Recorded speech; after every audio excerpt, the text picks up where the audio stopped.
What's up, guys? Harthic here, and today we're playing some more Shadowrun.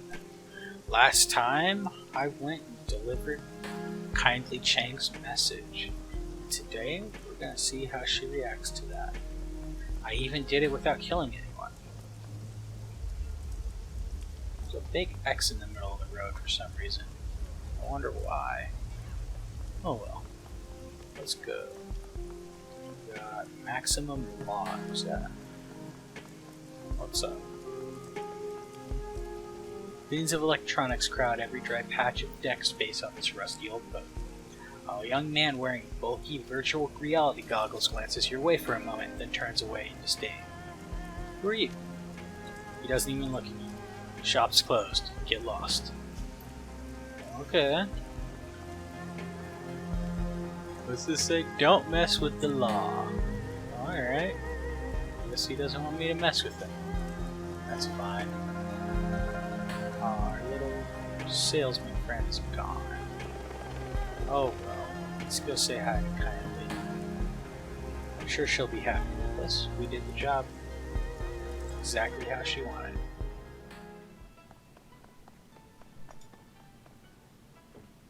Kindly Cheng watches you closely as you walk across the mahjong parlor.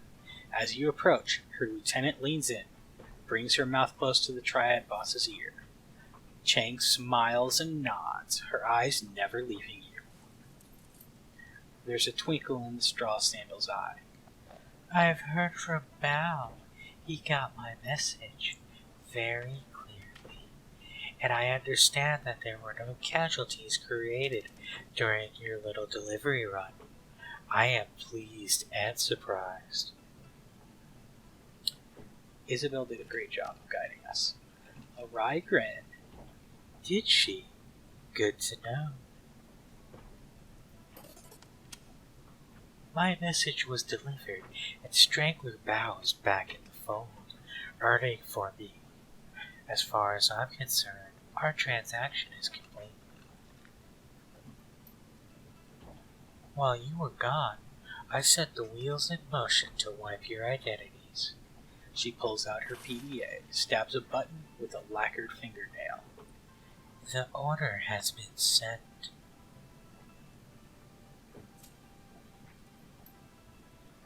Congratulations. You are now sinless. Shadow people. Wu exhales heavily. His eyes remain focused straight ahead, but his shoulders sag. We'll figure a way out of this, Duncan. Wu pulls himself up to his full height. There's only one way out of this, Harthic, and that's through it. Whoever gave the kill order on Carter also forced us to give up our identities, and took Raymond. Wu sets his jaw firm. That's all I can think about. Finding who did this. Finding Gray. Kindly Cheng holds up a hand. While I was working to get your scents burned, I also had my network look into Raymond Black's disappearance. I've been thinking about what you told me earlier, and I agree. She eyes the room carefully and leans in.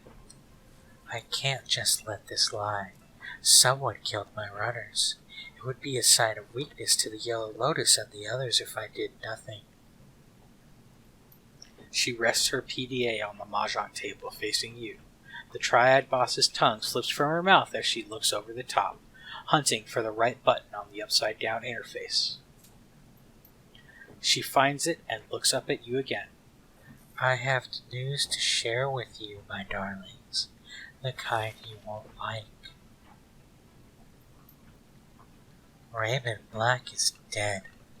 She taps the button and a recorded newscast appears on the screen. Raymond's photograph appears on the screen behind a reporter, standing on the docks in Victoria Harbor. It's a picture you've seen before, a professional portrait taken for a press release about a youth center he was opening in the Redmond Barrens. Under Raymond's photo are the words, "Seattle man killed." Another shooting involving the police department. A Seattle community organizer and industrial engineer was apparently shot and killed while resisting arrest at Victoria Harbor last night. HKPF police report that the UCAS man, Raymond Black, was behaving erratically and would not respond to police orders to surrender. No additional information regarding Black or why he was traveling to Hong Kong are available. Police just stated that due to the shooting's proximity to last night's shootout with the White Star, the investigation must remain confidential and no other details are being revealed at this time. Kindly Cheng taps the button again, and the video closes. Wu puts his hand to his face. This just keeps getting worse. This definitely isn't getting any better. Raymond's dead. Wu puts his hand over his mouth, trying to process the information. He sways, and for a moment it looks as if he's going to pass out. Isabel reaches out to touch Wu, thinks better of it, and pulls back her hand. Sorry for your loss. I never had a father, so I don't know what it's like to lose one, but sorry. You okay, Duncan? I don't think so. I don't think I'm gonna be okay for a long time, Harthic. Kindly taps the video closed. She hunts around the keypad and selects another button. I'm afraid that's not all, my darlings. This is security footage from Victoria Harbor from last night. You'll find it contains a contradiction. The PDA shows silent, grainy video footage of Raymond sitting in a tea shop, flanked by two guards. He's looking down at something in his hand, completely distracted. The footage continues and the camera displays several black-clad figures entering its field of view from different angles, guns ready. A tall, sharply dressed man in a suit walks briskly towards Raymond, flanked by two more. Raymond stands to face him and the camera gets a clear view of the suit's face. White plastic. His guards turn to draw weapons and muzzle flashes erupt from all sides. One of Raymond's guards goes down and his submachine gun fires wildly, hitting the camera. Wu puts his hand on the table and leans in. Those weren't cops, and Raymond wasn't resisting arrest. What's with that guy's face? Gobbet reaches up to stroke the rat perched on her shoulder. Is that a mask? It doesn't look like a mask. It looks like some sort of semi-rigid plastic implant. Real craftsmanship. She pushes out her lower lip in appreciation. Quite the fashion accessory. It's also the kind of fashion accessory that stands out in a crowd. This guy's either a fool or an arrogant son of a bitch. He sets his jaw firm. Either way, I'm gonna find him. Kindly Cheng watches Wu intently. I believe you. Wu stands back and turns to you. What now? Let's see, what do we got? We can stay in the shadows, drag him somewhere private, or we find the plastic-faced man and drag him somewhere private. Make him dig his own hole. Then we fill it. Cheng's eyes sparkle. I like the way you think. That is exactly what I would do. But how? I'm afraid there are some facts you are going to have to face. She puts on a grave face. You are alone in this country. No network, no money, no identity. I can protect you from the police, but how would you go about discovering what happened to Raymond without me? How would you survive?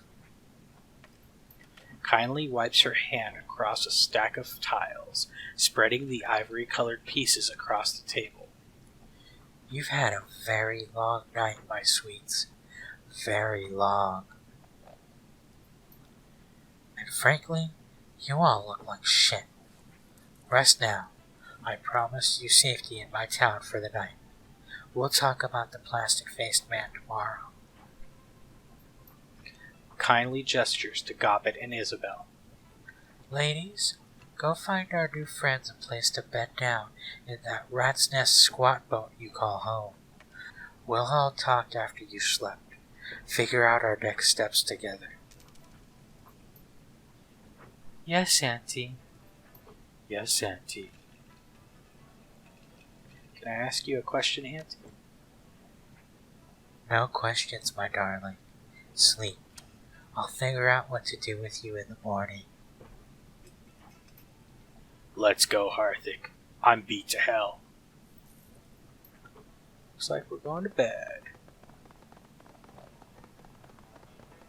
I just don't think Raymond's dead, though. We never saw a body. That just screams he's still alive to me. Either way, let's go figure out where Gobbet and Isabel sleep. Apparently it's a shithole according to Kindly. What's this say? A bolt hole, huh? The original name has been sloppily painted over with black paint. Newer but somewhat weathered characters have been painted in bold brushstrokes and read Bolt Hole. I guess that's the name of the ship. Safe boat. Okay, let's get on the Bolt Hole. You two can bunk here for a while. She nods with her nose towards a hatch. You've each got a head to take care of your necessaries. Try to knock before you enter someone else's, okay? Seriously. I know the drill. I know the drill. Who turns to you? Stinks of fish, just like that place we squatted at on Leary Avenue back when we were kids. The one with the Aztlan family and their dog. You hated that dog. He kept digging out my food stash. No matter where I hid it, he'd find it and scarf down a week's worth of grub. He wipes his nose with a gloved hand. Still, it was sad to see what happened to him and the family. No one should go out that way. He stretches and his spine pops like a handful of firecrackers. I think I've been up for something like 36 hours straight. He drops his arms, and this has been one shit stain of a day. Time to end it. The orc turns to you, raises an eyebrow. Anything you need before I leave you to it? Is it just you and Isabel living here? Yeah. Gobbet's mouth screws up a bit. Now that Nightjar and Gutshot are gone, it's just us. The squeal of metal grinding on metal rips through the boat. It sounds like it's coming from the level below. And the creepy Russian guy running the engine room downstairs. Nothing to worry about. He mostly keeps to himself. She checks her PDA. He'll stop soon. He's usually quiet by now. Is there a place for my stuff? Yeah, check the locker over there. You can stash your stuff in it. No one will touch your things in there, and it's a lot bigger than it looks. How'd you get your hands on this place?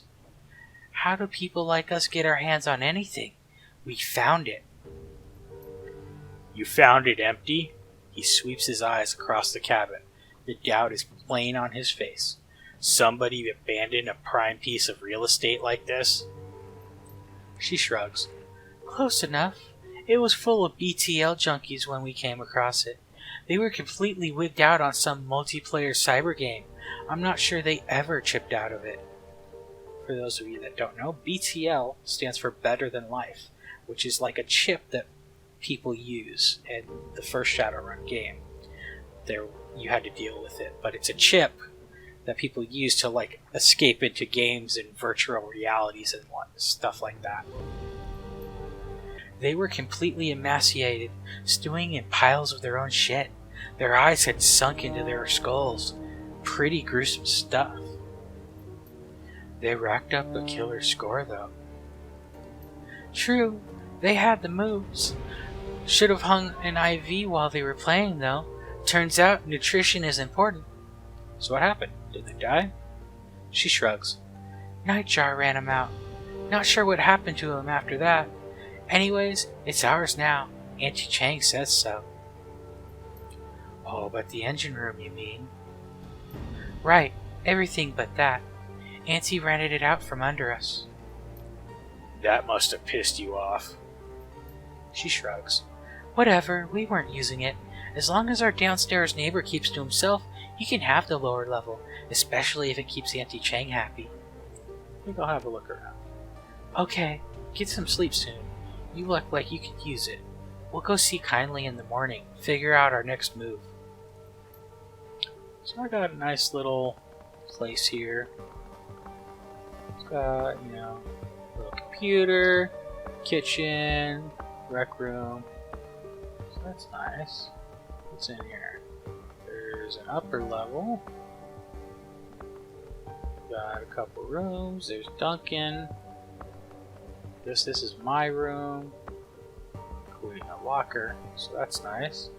I don't have anything in there, but hey, it's good to have a locker. Let's go upstairs. Anything upstairs? That's where Isabel and Gobbet are gonna hang out, I guess. So let's say hi to Gobbet. Hey Seattle, I'm not really in the mood to hang out right now. Heavy stuff going down, you know? I'll be fine, but for the time being, I'd rather be alone. We'll talk later though. Okay, understandable. How about you, Isabel? You want to talk about anything? Come back later, Harthic. I'm busy. Guess not. I bet you Wu doesn't want to talk either. But we'll go try to talk to him anyway. Hey, Harthic. I got some things I gotta take care of here. Let's talk later. Okay, nobody wants to talk. So I guess it's time for bed. And really, this seems like as good a place as any to stop the video. So, that was my game of Shadowrun. It looks like Raymond's dead. I don't personally believe it, but we'll see. If you enjoyed the video, like it, comment below. You can subscribe to my channel. You can follow me on Twitter at Harthic7790 and my Tumblr page, harthic.tumblr.com. Till next time, guys. See you later.